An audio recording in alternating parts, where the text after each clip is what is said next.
Hi guys, Rusty Dagger here today. Today I'd like to show you a melon farm design that was largely inspired by DocM77. I'll link his in the description below. But what I've done to his design is I've made it a little bit more compact. Vertically, you can see here in the first part of the instructions I've got lined up that it's every second block there's a dirt layer for the melons to be on. I believe in DocMs you could stand, there was a too high gap there between each melon ring there. I believe, I could be wrong, but I'm pretty sure it was 2 blocks, may have even been more. So this is more vertically compact, it still takes up the 5x5 footprint that his does. So for this build, to build this you're going to need a 5x6 area. 6 this way, 5 this way, the 6 this way is just for the button and the control for it.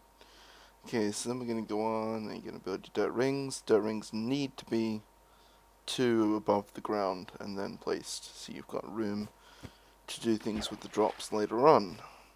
This sign stops the water going down and making a mess everywhere. Allows you to put a nice neat flow here later. We'll get to that later. You also want to go around and plant all of these. Now I know this is going to be hard to build without creative mode. I should know, I built it in survival myself. It took me a while. It's a lot of pillaring up and down and backwards and forwards and carrying on. It's a very slow process. So feel free to pause the video whenever you need to. So if you're still not sure about anything, just post a comment down below and I'll do my best to answer it. So next up we're going to go ahead and put in the pistons. Just like in Doc's design, we're going to point into the 4 middle blocks of the 3x3 dirt rings. I've also put a water supply in the very top ring. Now you can have as many of these rings up. I should have mentioned this before, but you can have as many of these rings going up as you like.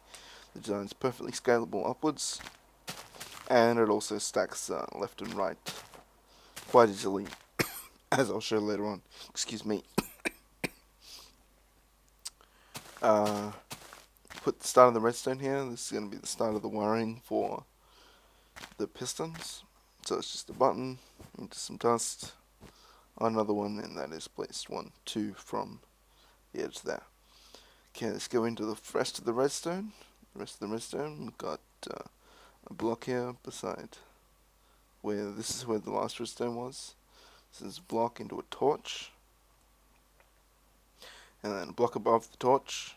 Now here's the tricky part. There's a torch facing each piston, each way, and then above one of the two, it doesn't really matter which one of the two torches you put this above. It could be above here or above this one. As I've done here, this block needs to be put in, and that sits level with the dirt. Then on that block there needs to be a torch that is in line with the corner, I should say. This is the corner of the 5x5 where this redstone, this one, and this one are.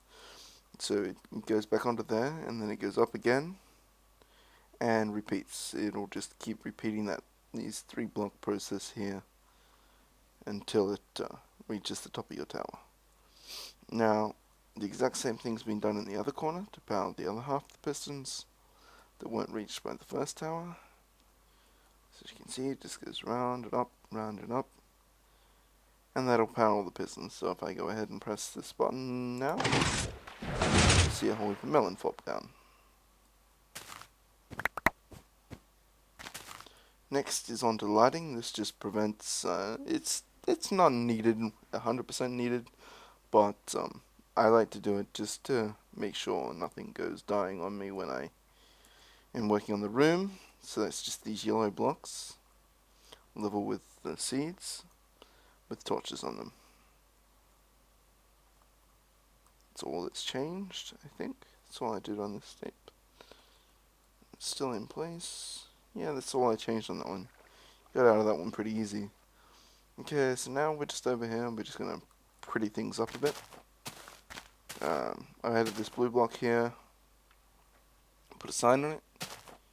I've also gone around the bottom, and I've put a little casing around underneath the pink, around here.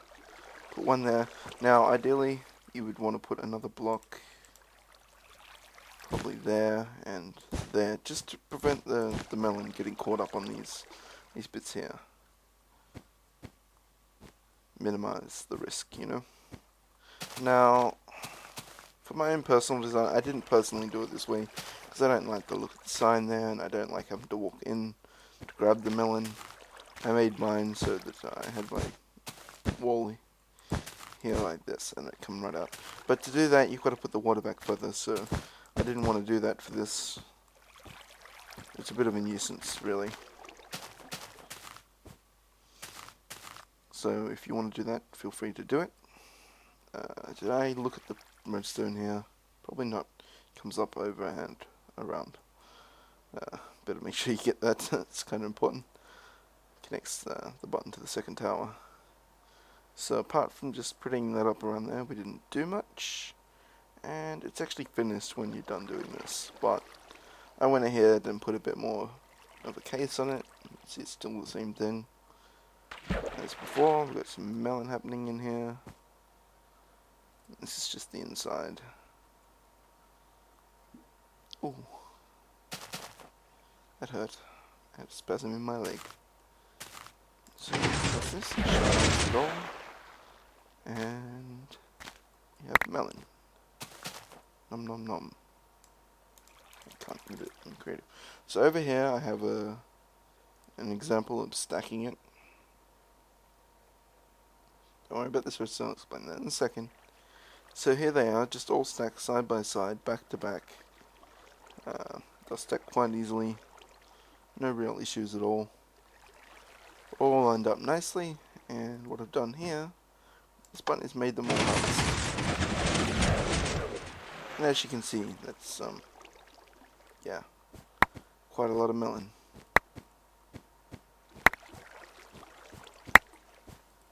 I have 96 plants or something in my own personal farm.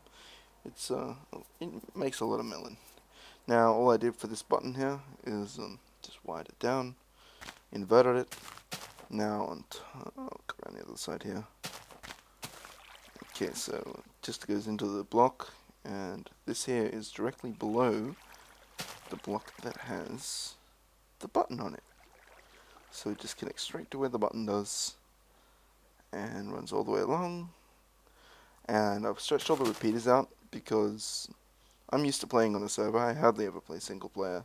It's probably the first time in 6 months I've loaded up single player just for you guys, but I'm used to playing on the server, and spacing large amounts of moving blocks out is a good thing on the server. It just reduces the amount of stress and lag created by all the pistons moving. So always a good thing to keep in mind if you're building on multiplayer. It'll, yeah, I'm sure the server owner will love you. So that's just it. That's about it, actually. Nothing more to show. More things. So if you enjoyed the video, feel free to leave a like or a comment. By all means, you don't have to, but it would really help me out. And yeah, check out the description for Doc's original video. Until next time, see ya.